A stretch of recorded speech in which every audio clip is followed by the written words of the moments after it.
So it's really about the time that you spend. It has to be quality time. It has to be dedicated time. We're not saying hours and hours every day, but the time that you spend has got to be intentional, purposeful, and you have to be fully present. So whether you're an absent father living outside of the home, the time that you do spend with your child can have as much impact as seeing them every day of the week.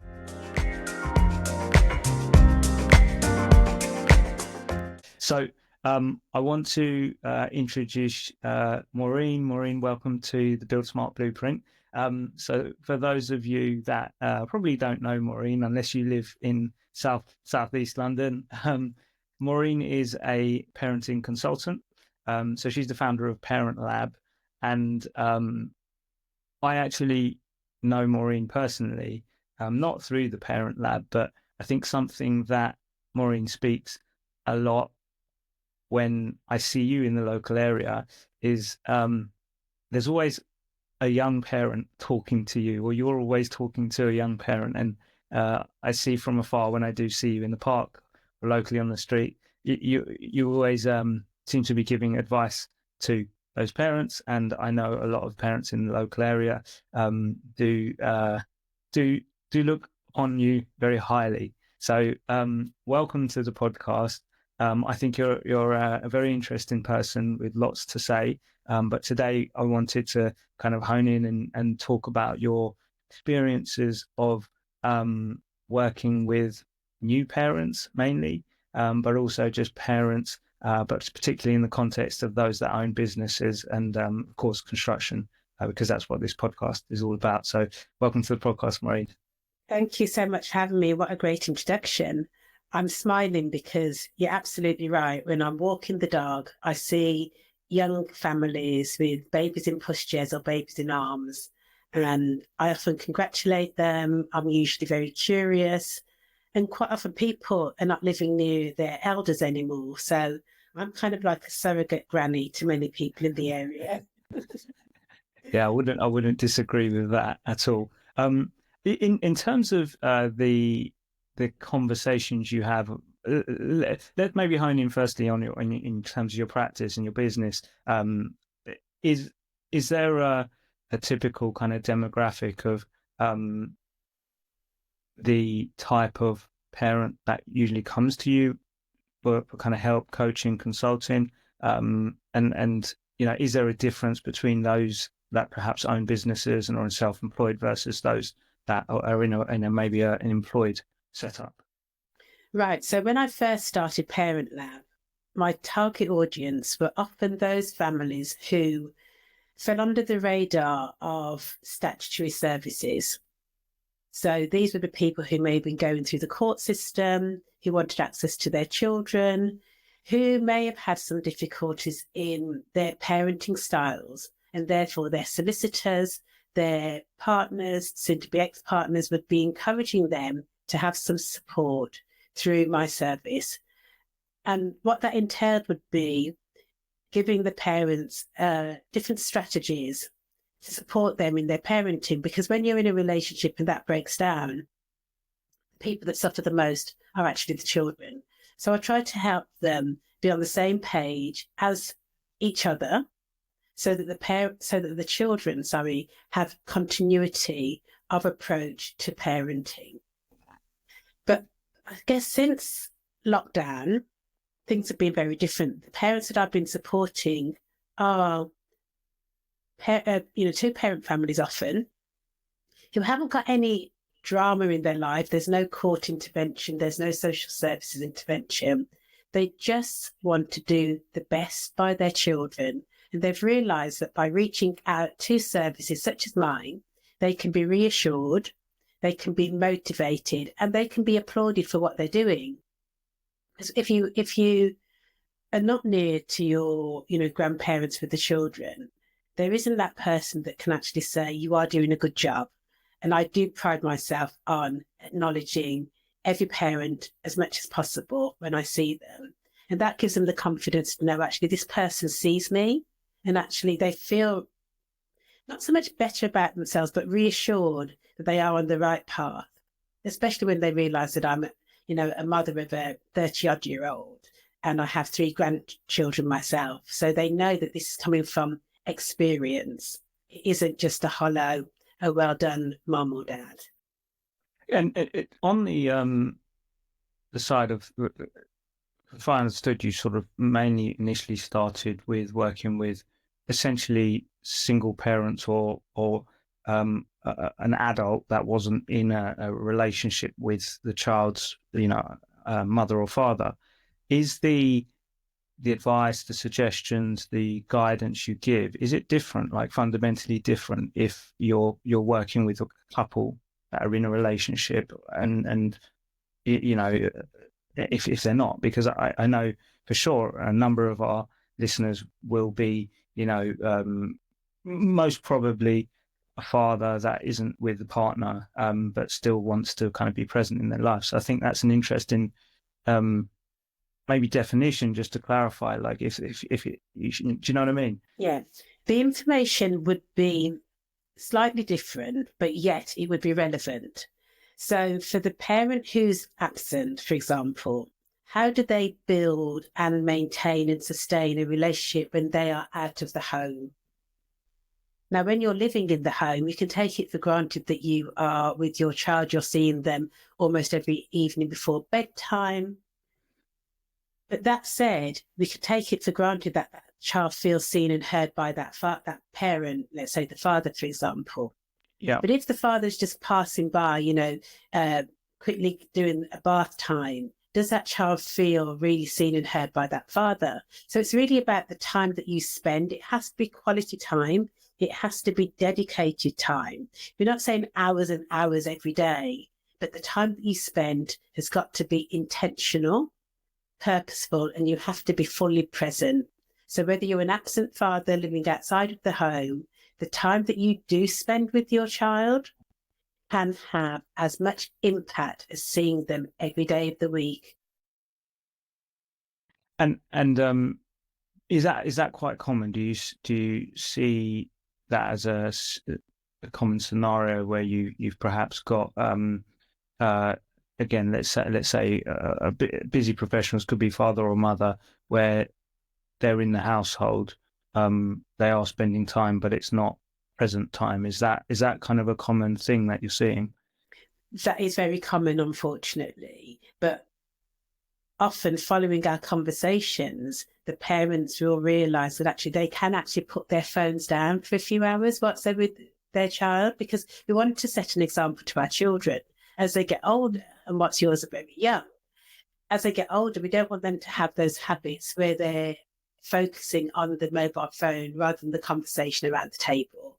So we have to be the models for our children. And when parents do come home, it's really important that they have, and I'm sure we're going to talk about this, the boundaries. What are the expectations? When I come home from work, whether we're working from home or not, but when I'm in family mode, what is expected of me? Do I still walk around with my phone? Am I still sending emails whilst I'm eating my meal around the table? Hopefully we'll speak on about that. Like having boundaries and expectations are really key when you are running your own business, and more so when you're running a family business with your spouse.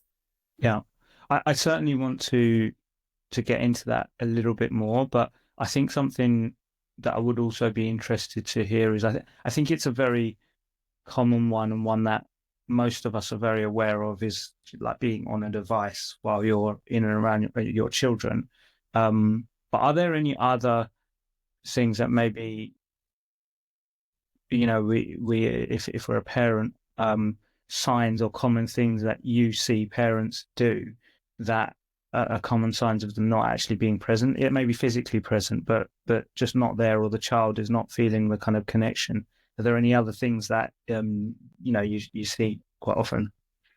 I think what I've seen are parents, and it's not a criticism, but the focus is on the parents' needs for, making money. So there may be, reading books, which is a good thing for your child to see. But if you're not engaging with your child about what you're reading, then it can appear that you're separate, you're under the same roof, but you're not actually engaging. So I think it's more about having those conversations. That's what we need to emphasize with the parents is whatever you're doing, as long as it's, age appropriate and it's about a healthy example, you share that with your child.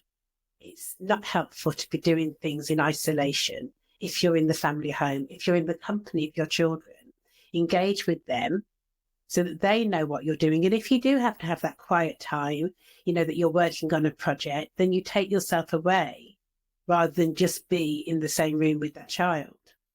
Yeah, yeah. And so for as an example, it would perhaps be, if you're reading a book or you're watching something on the TV, a documentary that you like or whatever it is, it's explaining what you're doing. Is that what I'm understanding? That it's not like isolating yourself from them. But if you do need that, you can do that as well. But okay.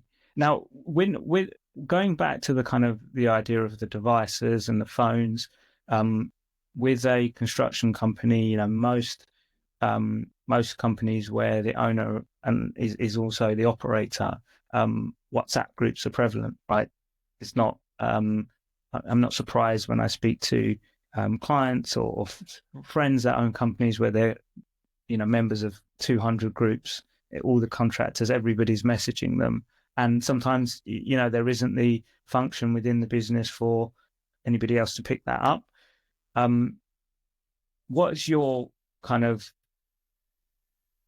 advice to somebody, or what would you say to somebody that feels like they really cannot switch the phone off like that? That it's just not practical for that because everything would stop. And although they recognize it's something they want to change, what steps can they make towards getting to that ideal of switching it off? Gosh, it's a difficult one. And as you were speaking, I could feel my heart getting heavier because I can sense that as a business owner, for those business owners, that is a real concern for them. And how do they balance that when they're in the family home? What are the boundaries? So there are really unique challenges that the business owner will experience with their spouse and with their children. And for me, it's about them really establishing the boundaries of what they do when they are in a work mode and what time does work end. When does family life begin? And when, perhaps, can you have a quick check of emails? And it's the same for, when you have your clients. They also know that there is a time in which you're at work and a time when you're not. And that's really important for everyone, especially for people's mental health and their physical well-being. We have to be able to shut down and close off from work so that we have time for ourselves and time for our families. Yeah, I think from personal experience, and it's nice to almost hear, I think, what you're saying somewhat echoes what I have said to clients that I have been working with, which is setting a precedent within the organization that, if you are a family focused owner, the family focused vibe will trickle down to the rest of the company and all the subcontractors that you employ. And sometimes it has to kind of come from the top, I think. And a lot of the time, most of your subcontractors are all families, they've got kids as well. So, I think sometimes, and I used to really try and practice this, is even if I had the time to respond to somebody on a weekend, I purposely wouldn't till Monday. So and actually, less so with messages, but you can do delayed delivery on your emails. So even though if you're working on the weekend, to make sure that email doesn't get received by, the supplier, the architect, the client until Monday, so they don't think you're going to pick it up and they think that you're working only Monday to Friday. On the topic of boundaries, I wanted to ask you about how a child, and obviously a child is, goes from 1 day old to 18 and onwards, right? So I understand I'm giving you a very broad brush to define here, but let's talk mainly kind of between 1 day old and 6 years old. Okay, how do they define boundaries, and how can we make sure that we're setting boundaries in terms they understand? Because I think I'm guilty of this, where I think I'm not working. I know I'm not working, but I have to catch myself sometimes, because I'm thinking, well, my little one doesn't have that level of consciousness in those areas, and so he doesn't see it as subtly as I do when I'm working and I'm not. So I think that would be useful. And maybe if you feel like you have to break it down into brackets, like this month to this year, this month, I think that would be super helpful for me, and I think for some of our listeners. Right, interesting. So I would say it's not about the little one understanding the boundaries. It's about you as the parent putting in place those boundaries. And it comes with communication. So you would explain to your child who's, between the age of 0, and they're never too young for us to start talking to our children, explaining that either, it's nap time, or, when it's nap time, you're going to be in the office. As a 2-year-old who may be in a nursery setting, who's used to getting up, having a routine, having breakfast, they would be starting to follow a daily plan. They wake up, they wash their face, they brush their teeth, they go downstairs, they have breakfast. That's all quite set and very familiar every day. And as they're doing their routines, the parents are also doing their routines, which is maybe they're packing their bags for the office if they're working outside of the home, or they're setting up the computer, and they're letting their children know that whilst you're preparing for your day, we're preparing for ours. And at lunchtime, we may eat a meal together if we're working from home and the child's also at home. So it really is about communicating those things and having a regular routine that children understand. Whether you've got a planner, we may have a calendar, you'll have your Google Calendar. Children like to visually see what they're doing now and what they'll be doing next. It keeps them moving throughout the day with clear punctuation marks, clear boundaries. And that doesn't say if the child is absorbed in an activity, as you may be because you're on a project, to actually communicate that without breaking their flow. Is actually we're going over a little bit to carry on doing what we're doing. It's an extension.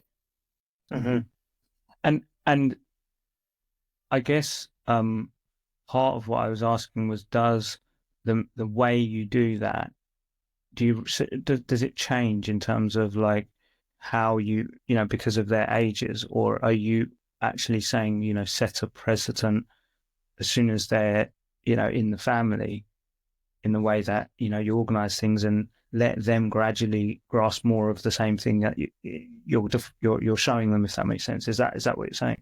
Yes, in the main, every child is different. Every child's abilities are different and their interests are very different. So whilst because you may have fixed things that you need to do as the parent, that is often something that you can't change because you're responsible to other people. But for your children to see that, we've got this flexible approach to how our expectations of them, I think that's important. That 1 minute they may be playing and doing construction, the next minute they may want to do arts and craft. As long as they can move fluidly throughout their day, that's really important. And they can make those choices without us restricting them. I think that's really important. At least for the first couple of hours of the mornings, a child should be able to do some of that free play because they're still learning. And that's what they would do in nursery or at school. They'd have that time to express themselves. Yeah. And then they'd go into that formal learning. But depending on what you want for your child, you might want to go for that Montessori approach where they can explore nature, they can explore different mediums, and they're still learning so much from different age groups of children. and they'll be learning that from you as an adult. They'll be learning probably more difficult things as a parent, because that's what your interests, where your interests lay. And you actually mentioned COVID at the start of this interview, that you had a transition of the type of parent situation you were working with, but you must have seen a big shift in suddenly a whole load of parents that now work from home permanently or a lot of the time. I think with depending on the stage of your business with construction, there's a lot of guys that operate pretty big businesses that don't have offices and they're just working, from home, or maybe even just from their phone. Have you found that kind of changes the dynamic of things, because there isn't this kind of so much of just leaving the house, and sometimes you're in, and often, particularly with construction, you can come in and out because you're just going from job to job, but you might have to nowhere to go for a certain few hours, so you're coming back.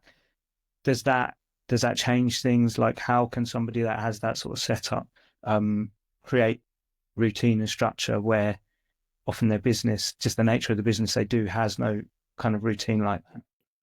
Has to be communication. Has to be the communication. So if, as you've used that example, the parent is popping back home, and that could be disruptive for the child, because they may be thinking this is home time, fun time, relaxed time, when the other parent may be trying to do some formal education. How do we help that child to maintain their focus when, let's say, dad, for example, is coming in, having another cup of tea, and the child's thinking, well, is it snack time? Is it lunch time? Dad perhaps should not go and break the flow of what's going on in the child's activity zone, because it will break up the day so much that if he has to leave in an hour's time, what's the impact on that child? So I think it's about the boundaries, it's about space. If they're fortunate enough to have an office or the back door that they enter, but they have to be communicating with the person that's at home. Say, I'm coming in, I'll try and be quiet. I'm going to just go straight into the office. There's a flask of tea or something in the office so that you don't have to go and use the kitchen.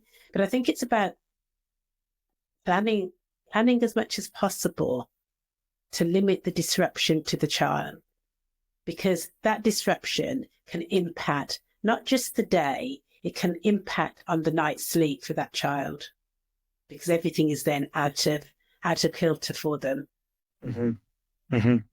So it sounds like it's still about just trying to create some routine structure around it as much as you can. And if I understood it correctly, it's kind of, if there can't be structure because things happen, it's just the next step is just try and communicate as much as possible exactly what's going on, why you've just turned up and walked into the house where you've already left hours ago, or something like that. Absolutely.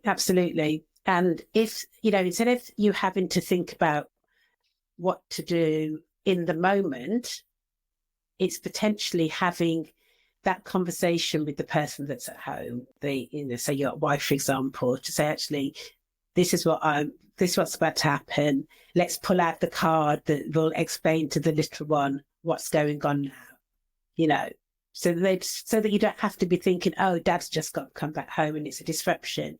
It's actually, oh, what happens next? Here it is. And then dad may well have to take over some of the learning. Yeah. If he's coming home and he isn't going straight into the office, then that means he's going to be a part of this learning zone. You're having a new teacher for part of the day, which is going to be daddy. Yeah. Yeah. I wanted to move our conversation a little bit into the area of like sharing and talking about what you do to your child, because I believe actually, I don't know, actually, I'm maybe just talking for myself, but most entrepreneurs, business owners would be happy to talk about their business and be happy to pass those skills on to their child, because those skills are often not necessarily taught in formal education, especially if the child is going to like a school or something like that. And you talked a lot about kind of communication and explaining what's going on. How do you how do you talk to, let's say, in the dinner table, and if you've got a rule in your family, like for me, for example, we generally don't really like to talk about business too much, but maybe different for others. Let's say a scenario where a business owner does want to talk to the family about business, what's going on. Do you generally encourage, like, have the conversation as you would, and the child picks up what they pick up? Or is it more about like having a more filtered down conversation to give them, talk to them in the kind of the language that they would understand, kind of thing? Because that's something that I'm starting to kind of have now, as my little one is sort of starting to talk, engage in conversations, things like that. So could you give us a bit of insight into that? Yes. I think it's lovely when children start to be curious about what their parents do, because for children, they're just mommy or daddy. That's all. So it's important for them to say, this is what mummy does, this is what daddy does. And if you've got, toys, say for construction, you've got the builder's hat that people wear when they're on a site. Those are really nice tools to introduce to your children. They have some great toolboxes. I've, in fact, just bought my 7-year-old granddaughter a toolbox, it's got actual, equipment in that she can use, a proper hammer that's really weighty, and she's 7. So having those things around your children and saying these are the things that mummy uses, daddy uses in their day-to-day, that will pique their curiosity. It doesn't mean that we are imposing our careers on our children, although it could appear sometimes as they get older that maybe that's what we want for them. But we're just introducing them to, what do we do? What do we do outside of the home? When I'm not with you, because you are my life, this is what I'm doing for other people. When you're walking around the neighbourhood, you're seeing houses being built. We stop, we have a conversation. What are the people doing? Can you see they've got their helmets on? The sound of the digger. We're always having conversation. It's all about communication and helping our children understand their world and also our world, because they're part of it. No different to, I'm going to use the example of having a dog as a puppy. It's the same as when I had my first grandchild. Everything we saw, everything we heard, I explained it to my grandchild, and I've explained it to the dog that I've got. It knew that this was the sound of an engine, or this is the sound of a digger. We'd stop, we'd observe, we'd hear, and then we'd move on. And even today with my, eldest granddaughter, we go back to the house that we saw being constructed during lockdown. And now she can see the windows are up in, the roof's on, the men were, doing the chimneys, etc., etc. And it's a real fascination. So she knows about construction. Yeah. So what I took from that is it feels like you're sort of saying that not to look at those conversations as isolated periods where teaching is switched on and off, but actually create that as just a theme and a subject as it comes through your life. And that way, when those conversations do happen, naturally there's likely to be some level of engagement from them rather than a forced thing, which is interesting. Interesting point. I want to actually kind of ask you slightly on the flip side of this, is that what about when you, I think most parents would say, they don't want their child to be X or don't want their child to be this. And particularly if you've come off the tools and you've got yourself off the tools, or you're working towards getting yourself off the tools, there'll be a kind of thing in the mindset of, I never want my child to be on the tools. I want them to have a head start, and that can often then go too far. And the flip side is, you're pushing them to be something, and then ultimately, if they don't want to be that or do that, then they have some level of, I guess, internal conflict of whether they either do what they want to and disappoint you, or that kind of thing. So I'm curious about mindsets, I think it is, because I don't want to say strategies, techniques, because this is more of a mindset and thing of how we can foster a environment where it's kind of judgment free. I guess it's still providing them and educating them and showing them different things, but not pushing them too much to make them feel like, you want them to be interested in certain things and not be interested in certain things. Like, I know that's a deep topic. I know there's a big topic that we could probably fill a few podcasts with, but if you had to answer that in a few words, how would you do that? Yeah. Again, I was smiling because as a parent, your role is to expose your child and your children to the rich variety of life, all the different careers, the different jobs. Everyone plays a part in this ecosystem of life. And if we were to restrict our children to one or two potential career paths, they'd be missing out on a whole host of amazing skills and experiences. And so it's really important that everything that we have in our home, anywhere that we go in the country, in the world, that we are having this conversation with our children. We talk about the train drivers or the tube drivers, or you're going on the bus and the bus driver's doing a particular job. We don't overlook the people that are cleaning our streets. They're doing a fundamental job. And whilst, yes, all of us would want our children to not have to suffer, to walk into a great job where they can keep their hands clean, they can just go off and be surveyors. What would be the learning if they don't know how to mix a bit of cement? They need to start on the ground up, a little bit like crawling before they're walking and running.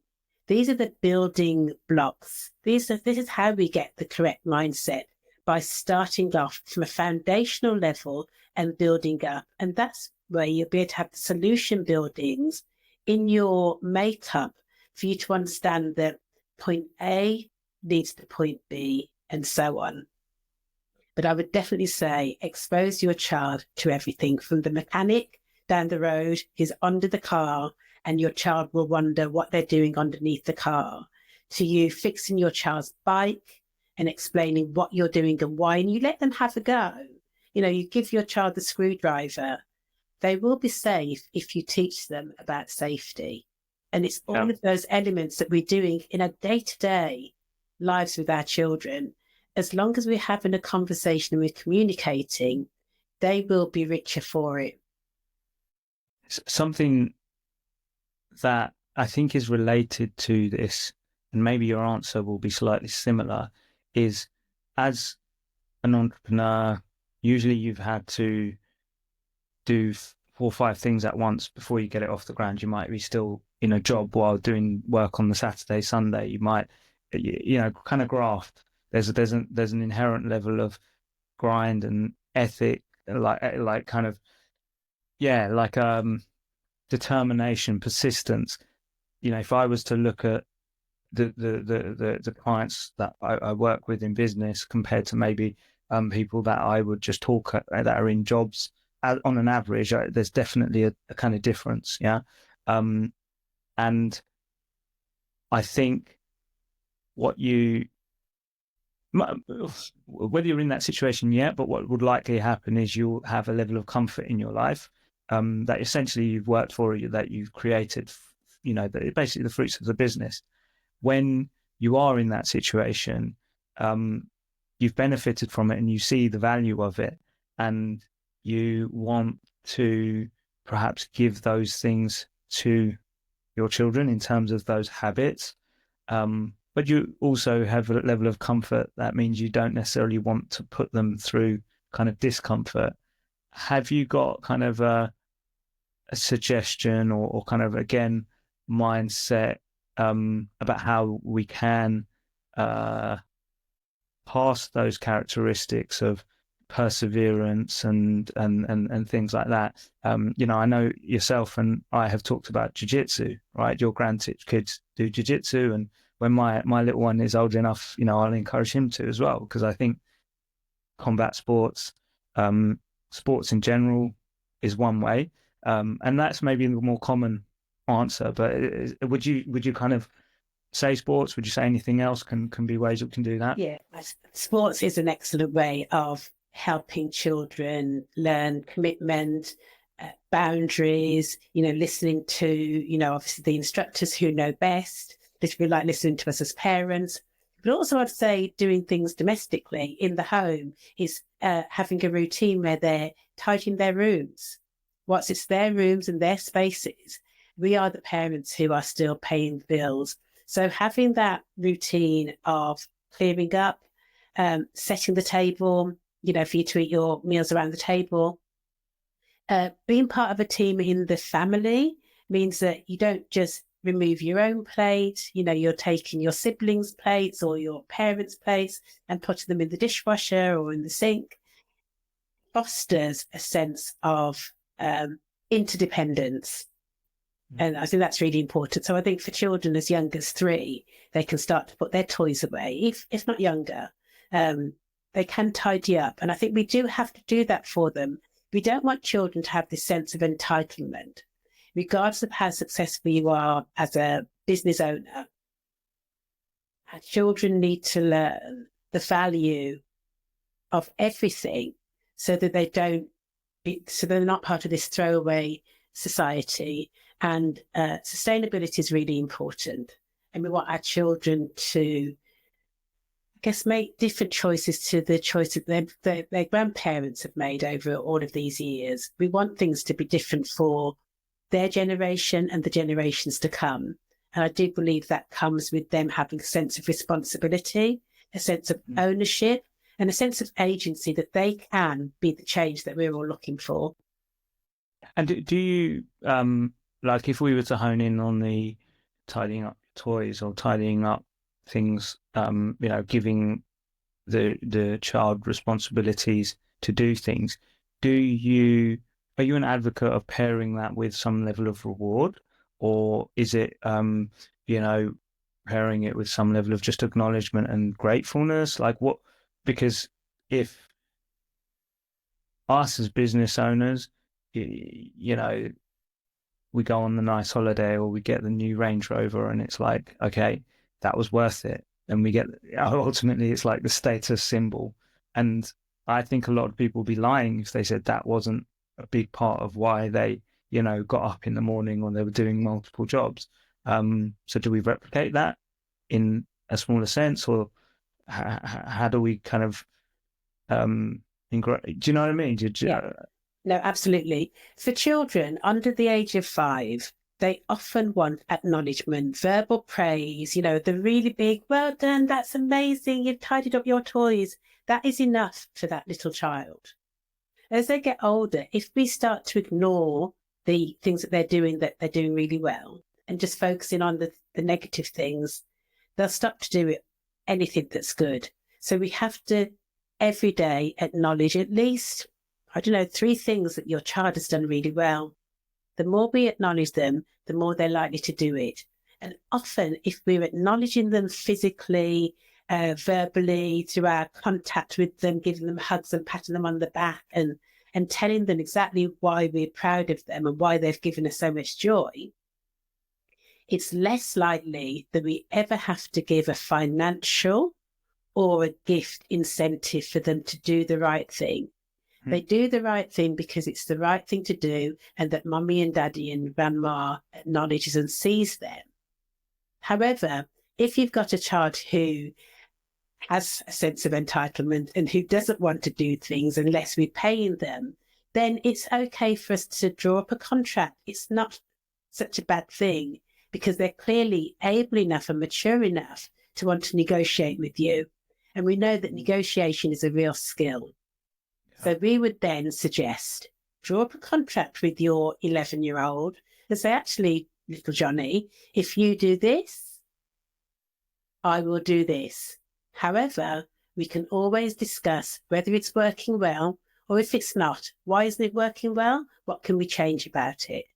And we can tweak it, because by the time they get to 11, you want to be able to sit around the table and have this more mature conversation about responsibilities, expectations, the roles that we're playing in the family, etc. So that they, again, have agency to comply, not because, daddy's going to be upset, but because I am part of this family. We are a team, and our success isn't dependent on one person. It's dependent on all of us doing our part. Yeah, that's definitely something. I mean, on the, I guess on the younger side of children, did you say under the age of 3 or under the age of 5? Under the age of 5. Yeah, that I have learned more to do, which is kind of give commentary on the specific thing that they've done, and getting away from, good boy, but and I think that kind of makes more sense after hearing what you said, because actually the commentary is actually picking up on, is giving them some sense of reward by acknowledging like what skill it took to be able to put the cars in the box that has all the cars in it, and that kind of thing. What kind of, just to move this to a different subject, one other area that I was really keen to explore and talk about with you was this idea of using like your support network or other people. You mentioned earlier about grandparents, and with a lot of business owners, the hours are going to be quite long. Depends on the stage of the business, actually, to be honest. But how do you balance, giving the children access to other adults and getting help, so that you, when you are present, can be, the best you can be and the most present you can be, with being in a situation where you're essentially just outsourcing the parenting in order to run the business? Because I guess everybody has, their right balance of it, but how have you got any kind of, again, mindset or concepts of that a parent can think about when they're a business owner, of like working out what works for them, like how to know where the boundary can be? Yeah, I'm a big one on it takes a village to raise a child. It really does. And in our communities, wherever we're located, it's really important for us to befriend people, get to know people, get to know the integrity of those people that are around us and who may be involved in the lives of our children. So whether you have a faith group, whether you have a sports club, whether it's people that are at a baby and parent group, get to know these people. And obviously family, the extended family, godparents, if you've blessed your children or christened them, it's really important, not just for the child to know that they have other people outside of their family who love and care for them and who would look after them with the same level of care as their parents. But it's really important for the parents to be able to offload, sounds like a really harsh word, but to allow other people to take time with their children so that they can have time for themselves. Because without that, the relationship can be challenged, there can be a strain, and we don't want that to be the cause of the child not having other people to go to. Many, many years ago, new parents lived very close to grandparents, and great-grandparents were around. The networks were much stronger. The familial ties were much stronger. But nowadays, and rightfully so, we've all wanted to move and experience different cities, different countries sometimes. So it's for us, with our children in mind, to create a circle of support that is trusted. That's a fundamental, is that whosoever you choose to support you in raising your children, that they are trusted, they have integrity, no harm is going to come to your child, and that you see how they live. You've been into their homes. You know that your children are not going to be exposed to inappropriate material, whether visually or in the music that they may choose to listen to, their lifestyles. If they are saying that they would look after your child, have you observed them sufficiently to know that they are trusted? And I'll give you an example, as you had mentioned at the beginning, that there's different people that you've seen me talking to in our neighbourhood. And I actually last night, for the first time, looked after one of our dog walking friends. And I looked, but he was asleep, but I was entrusted to be in their home with their 1-year-old and the dog to make sure that he had a good night's sleep. But most importantly, that they, as a young couple, had their date night, their first date night in 15 months. So what a gift. I mean, it was my pleasure to do that for them, but it was so important that they had that time for themselves. And their little boy was so happy to see me. He's seen me in the park. I've engaged with him. So I'm glad that I'm a trusted person to the people in my neighbourhood who I can then say, look, I am available. I will willingly do that for you and for your child. How do you, what would you say to somebody that, and actually I say somebody, but really I think if I'm honest, I'm speaking about myself here, that if you essentially have high standards and I say high standards, but I think really it's a very specific way that you want the environment for your child to be. And if you do, it ends up basically being impossible / unrealistic. I'm kind of challenging you here to say that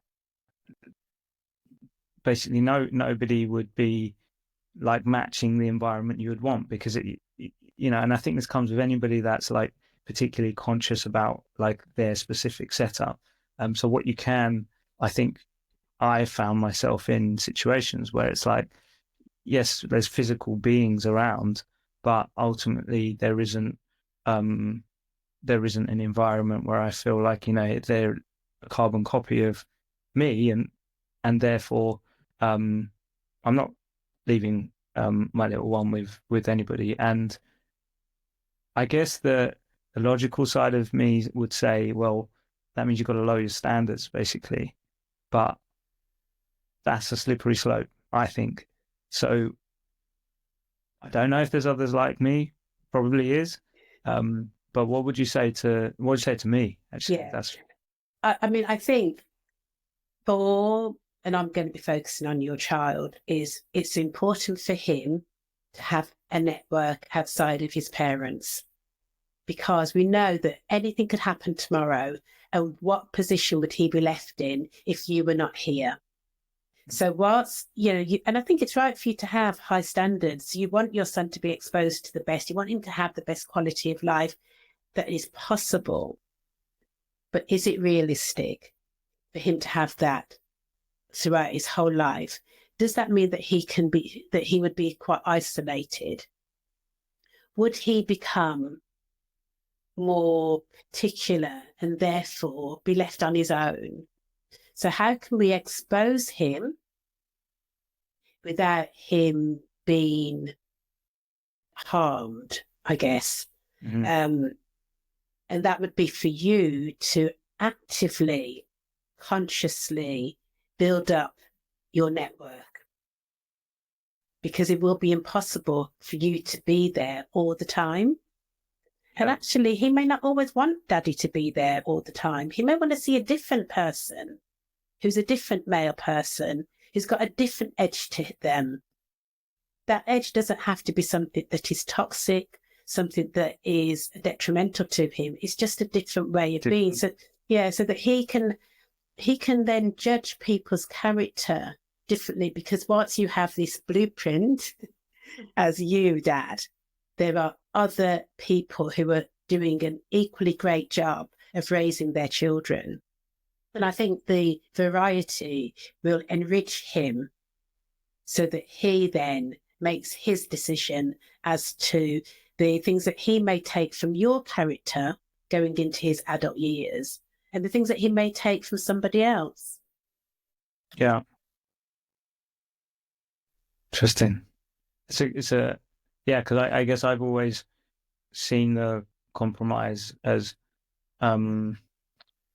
like being present around others, but me also being there, or my partner being there. But yeah, I think that's a good and a different way for me to look at things, in a sense of like, yes, just because somebody's doing it differently, that doesn't mean that it's toxic.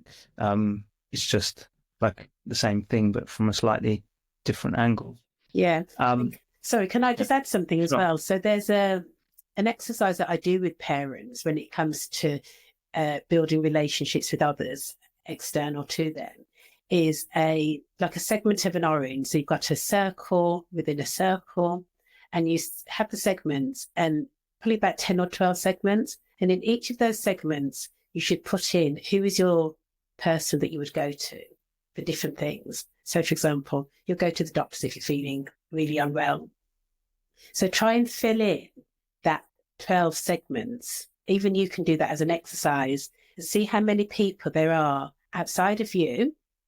And that is the diagram that you would share with your child as they grow. And you can add more and more people to them or take people away, so that he can see that you have a whole circle of people supporting you in your support of him. So that as he gets older, he may use some of those people in his own circle of support, but he may also have other people that you don't know. And then you can be curious about, well, why would you go to Maureen down the road? I haven't spoken to her for a long time.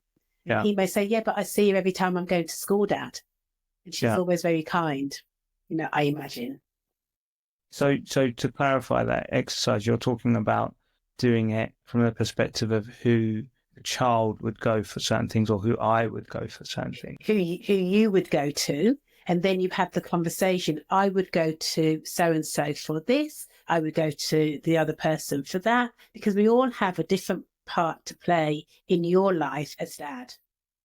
Yeah. He will equally have different people, or the same, based on how you introduce them and you say and share your why. And is there, I guess it's how much do you get your clients to look into this once they've done this exercise, but is there anything in, like, if you've got nobody, or you've got it very loaded towards one or two people, is kind of part of the exercise to actually realize that and actually work on that yourself? Is that the... Yes, 100%. If we only have two people in our circle, what happens when they're ill, or they're out of the country, or they've passed away? What happens then? And so you have to be really discerning. It's not that you would just grab anyone and put them into your circle. They're there for a specific reason. And if you have a very few people in your network, what does that say about you? What does that say about you? Are you overly protective? Are you, very concerned about letting people in? And if so, what is the impact on your child, on your children, on your family? Are you then overly reliant on one other person? That puts a lot of pressure on people. Yeah. So it's worth thinking about. So another topic I did want to get your thoughts on was the idea of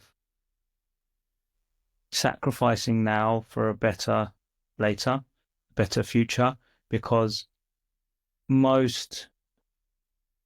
there's a lot of moving parts in construction companies, right? And typically it would take minimum 6 months for committed business owner to say, okay, I'm going to change X, Y, Z about this, for example, so I can work from home, or I can not do weekends, or hire a salesperson so I don't have to go out in the evenings to go and look at jobs, whatever it is. But typically, you're looking at a minimum 6 months, but often, depending on how complex it is and where your business is, it can be a couple of years. And how that kind of pairs with children is you can often sort of think, okay, well, right now he or she is 1. I'm just going to grind it out till they're 3. But then by the time they're 3, I'll be more present. And, so I have to do more hours or whatever it is. And again, I think it's like two sides of it, because one, I can see from personal experience, the speed at which they're growing, and how much you're potentially losing by not being present in those early years as well, I think. But then at the same time, you have to sacrifice something in order to get your business to the point where, you can spend more time with your children if that's exactly what it is that you want. I'm sure that there's others that have been in this dilemma, or perhaps in this dilemma now. So those that are, what would you say to them? Would you push them a certain way, or would you, how can they think about this?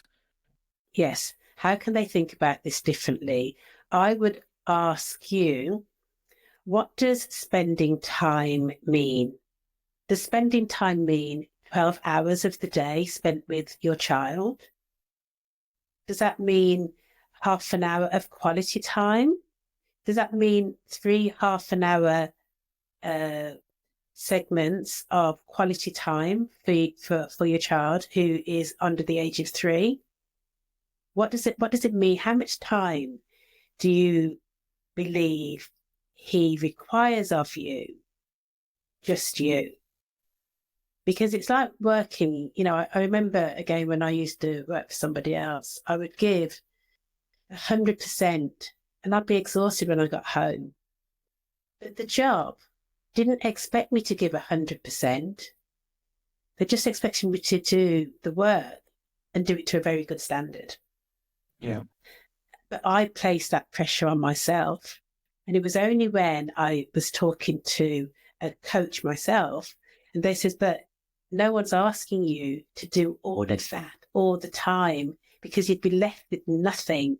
So you wouldn't be fit for work, and you wouldn't be fit for your family. So I had to claw myself back and consider, what is the role here? I'm at work for 8 hours of the day. I give my best in everything that I do, but it doesn't have to be to the point of exhaustion. And that's what I would say to you as an entrepreneur, as a businessman, as a parent, is that not even our children expect us to be with them 100% of the day, 100% of the time. So we carve out something that we like to call special time or quality time. And that is, especially when you've got a child under 3, their attention is not going to be, we're going to spend an hour doing this jigsaw puzzle. It's going to be 15 or 20 minutes before they want to go off and do something else. So when you've got a preschool child, a good idea is to have a basket of activities, for example, that they can choose to access when you are doing something else. That doesn't mean that you're not present for them. You're very present. You're playing alongside them, but they're doing their thing from their basket of activities for 15 minutes, which may give you 15 minutes to respond to an email, or to respond to a WhatsApp conversation, or to have a very quick boundaried telephone call. But you're also communicating that to your child, and that is still being present. But they're being present doing their activity, you're being present doing yours, and then you come together periodically throughout the day. That wouldn't mean that your child would suffer. And so it's about that mindset for you to know and give yourself grace in that actually he's doing okay. He's doing okay. Yeah. And that is good enough.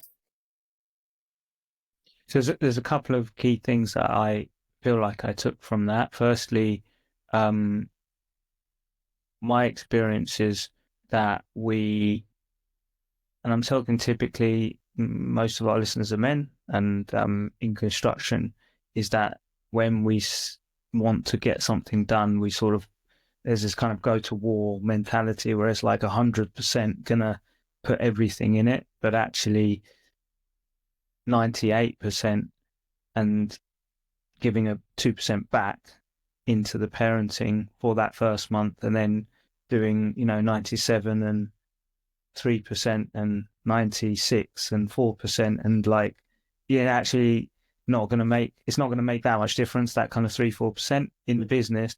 And actually it's probably more likely going to mean that you're going to consistently deliver for 2 years to get the changes you want, then yeah, going in 100%, and then kind of completely just uh not taking care of the other side of things. The other thing that I took from that, which I really have to check myself even today on, is the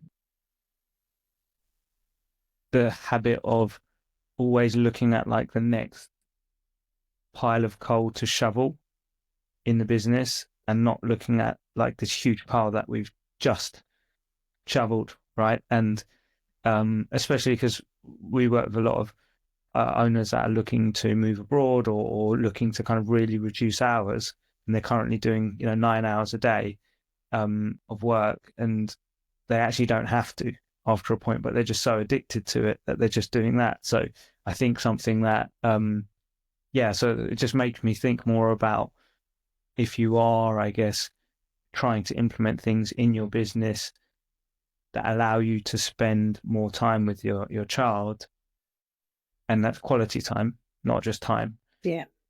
Actually, once you've achieved it, and it might not be the full objective, but once you've achieved partially it, like actually give it to the child, right? Rather than just like constantly holding it and waiting for them to be, 18 or whatever it is. And by that time, that, as you've already hinted, they don't want to be anywhere near you. Yeah. The last area that I did want to ask you about, Maureen, is those entrepreneurs that don't have children but do want to have children, because I'm sure there's somebody out there listening to this that doesn't, but it's on their kind of life plan too, and perhaps in the next couple of years, so it's long enough to do something, to make some changes, but it's not kind of immediate kind of thing, right? But it now's the time to act kind of thing. I wanted to ask you about whether you do encourage, or you would encourage people to make lifestyle changes now that would facilitate, or wait. Because one thing that I've experienced is basically quarterly my lifestyle changes, right? Because especially at a young age, the children are changing so quickly in terms of how they sleep, and what they eat, when they eat, all sorts of things. So are you kind of an advocate of actually like getting as prepared as possible with these sorts of things, or do you think actually just go with the flow and get some fundamentals done? And if it is those fundamentals approach, what are those fundamentals that you'd suggest people to look at in their life without a child?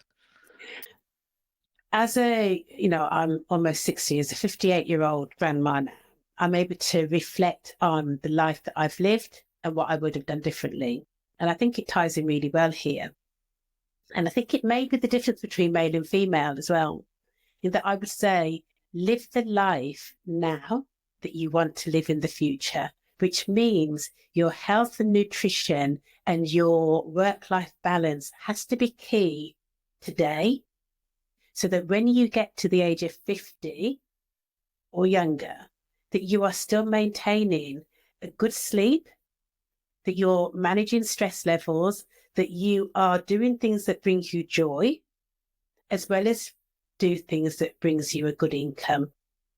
Now, it might sound as if that means that you're going to have it all. Yes, there are going to be compromises, but fundamentally, if your physical health and your mental health are not in good order today, what will happen in the future if you continue on this vein? Equally, if you would like to have children in the future, yes, your house has to be in order now, which also means that your lifestyle has to be conducive to inviting children into your life. Children are not just a status symbol. We can't just send them back if we don't want them. So the preparation is key, but you've also got to be ready mentally. You have to have a level of maturity. You mentioned, a Range Rover as it's worthy. It's a status symbol. It does say a lot about the person that will own that can afford it. But when it comes to our children, the biggest test as to how you are as a parent is whether they enjoy spending time with you, regardless of their ages, or whether they will only ask you for your money. Children want your presence, not your presence, because it will never give them what they missed out on whilst you were working hard. You say you're working hard for the family, but really, is there ego at play? And that's a question that we should all ask ourselves. Why do we do what we do? And who are we really doing it for? Because our children, number one, never asked to be born. And number two, they never ask us how much money we're earning. We only start throwing money at them when we're not available to them. And the more money we throw at them, it changes their mindset to then say, well, that's all you're good for. So we have to find that work-life balance in business and at home. Because they're inextricably linked. They're tied together. And so, for your listeners, they have to ask themselves those hard questions. And often it's having a coach like yourself that can go through this process, which includes the succession planning. Because how many of us really want to be on that daily grind, checking that jobs have been done, checking that, all the services have been put in place, checking that the client's really happy. For how many years are we going to do that? And at what cost to our health? Yeah. So I kind of took from that firstly the idea of, yes, get your house in order, but that's not, it's somewhat financial, but it's that's just a small fraction of it. That there's there's other areas, and actually probably the more valuable is, do you have presence in surplus to be able to give to another being when that being is here. And I also felt, and I've really experienced this myself, and I heard this before I had a child, and I heard it, but I didn't listen to it, which was that it essentially, I feel like it just puts a limitation on, not a limitation, I'd say, I want to say a constraint or I'd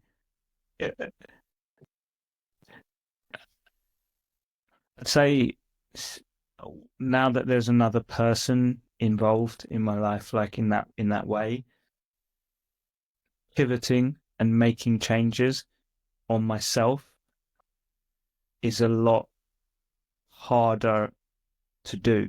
It's not impossible by any means. It's kind of like before I was a speedboat and now I'm like not an oil tanker, but it's harder to make a course correction. And I think that links to what you're saying about, like, have you got a good diet? Do you sleep well? Do you have any addictions? Because all three of those are going to be a lot harder to shift and change if you've also got some other person that's, heavily reliant on you. Yeah. Amazing. I loved this conversation. I thought it was really, really valuable. And as with all of the interviews we do, I kind of interview and ask questions that I kind of wish I had heard. Some of the stuff, you've told me in our own personal conversations, but some of the stuff I hadn't. So it's really making me think. So I really, really thank you for coming on the podcast, Maureen.